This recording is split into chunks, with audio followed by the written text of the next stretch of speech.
ፑቲን በድጋሚ የቁጣ ፊታቸውን ለኪየቭ አሳይተዋል። የቁጣ በትራቸውንም በዋና ከተማዋና ቁልፍ በሚባሉ መሰረተ ልማቶች ላይ አነጣጥረዋል። ከተጀመረ 4 ዓመታትን ያስቆጠረው የሩሲያ ዩክሬን ጦርነት በተወሰነ መልኩ የረገበ ቢመስልም አሁን ግን እንደገና በአዲስ አገርሽቶበታል። ዩክሬን በሩሲያ የጦር መሳሪያ መከማቻ ላይ ባደረሰችው የረጅም ርቀት ተምዘግዛጊ ሚሳኤል መጠነ ሰፊ ውድመት ማድረሷን ተከትሎ ሞስኮ የንዴት በትሯን በኪየቭ ላይ አድርጋለች።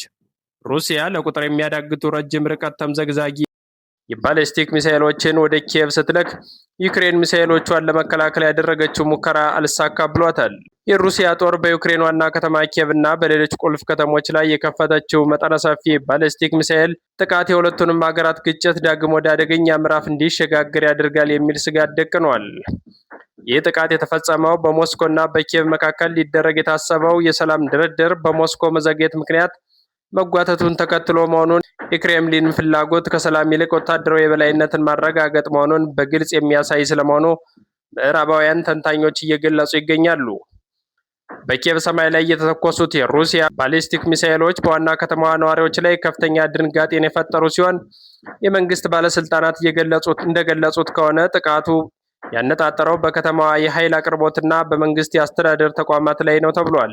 የኪየቭ ነዋሪዎች ሌሊቱን በከርሰ ምድር የባቡር ጣቢያዎችና በቦምብ መጠለያዎች ውስጥ ለማለፍ የተገደዱ ሲሆን የከተማዋ የአየር መከላከያ ስርዓት ጥቃትን ለመከላከል ከፍተኛ ጥረት ሲያደርግ መዋሉን የኪየቭ ኢንዲፐንደንት መረጃ ያመለክታል። ይሁን እንጂ የአየር መከላከያ ስርዓቱን ሰብሮ የገቡ ሚሳኤሎች በከተማዋ ሰብአዊና ቁሳዊ ውድመቶችን ማድረሳቸው ተረጋግጧል።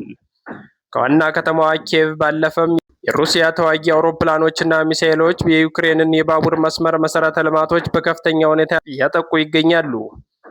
የባቡር መስመሮች የዩክሬንን ጦር ወታደራዊ ቁሳቁሶችን፣ የምግብ አቅርቦቶችና የሰው ኃይልን ወደ ግንባር ለማንቀሳቀስ የሚጠቀሙበት የሎጂስቲክ የጀርባ አጥንት በመሆኑ ይህንን መስመር ማጥቃት የዩክሬንን የመከላከያ አቅም ሽባ ለማድረግ ያለመ ነው ተብሏል።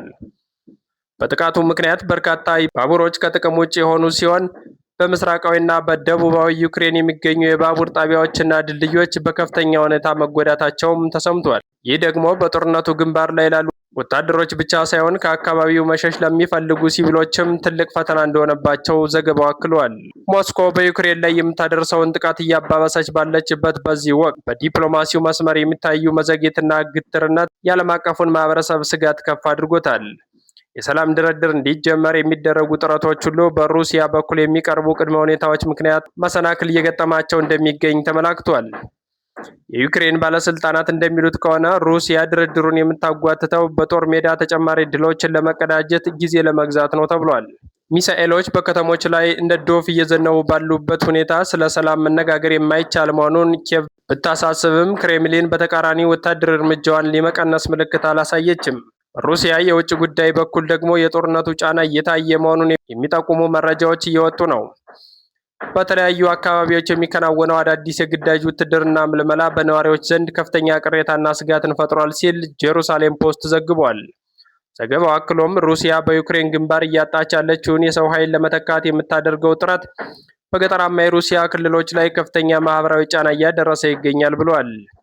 ወጣቶችን በግዳጅ ወደ ጦርነት የመላክ ሂደት ቤተሰቦችን እያማረረ ነው ያለው ጄሩሳሌም ፖስት ይህን ለረጅም ጊዜ በአገሪቱ ውስጥ ለሚፈጠር የፖለቲካ አለመረጋጋት መንስኤ ሊሆን እንደሚችል ይገምታል ብሏል። የክሬምሊን መንግስት ጦርነቱን ልዩ ወታደራዊ ዘመቻ በሚል ስያሜ ቢቀጥልም በንግግር ግን ሀገሪቱ ወደ ሙሉ ጦርነት ድባብ እየገባች መሆኑን የግዳጅ ምልመላዎች ያሳያሉ። በተጨማሪም የጦርነቱ ነበልባል ወደ ሩሲያ ድንበርተኛ መንደሮች እየተቃረበ መሆኑን የሚያሳዩ ክስተቶች ተመዝግበዋል።